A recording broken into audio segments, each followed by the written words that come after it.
សន្តានចិត្តរបស់ម្ដាយពេលកូនមកចាប់ផ្ទៃ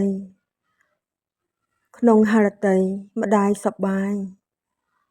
ម៉ែតែងតែខ្វល់ខ្វាយរកឧបាយថែរក្សាធ្វើអ្វីតែងប្រយ័ត្នមិនឲ្យភ្លាត់ខ្លាចប៉ះពៀឲ្យកូនបានសុខជាម្ដាយធានាគាំពៀស្ងួនស៊ូននឿយព្រោះថ្លើមថ្លៃរងចាំថ្ងៃប្រសូតស្ងួនបានឃើញមុខកូនស្ងួន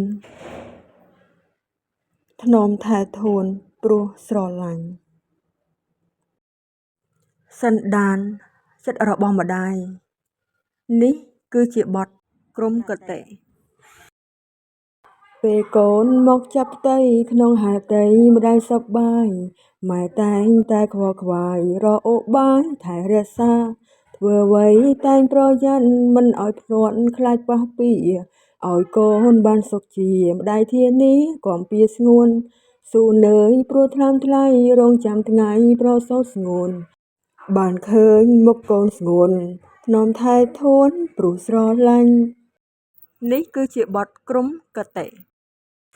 សន្តានចិត្តរបស់ម្ដាយអរគុណសូមជួយ follow និង share ម្នាក់មួយផង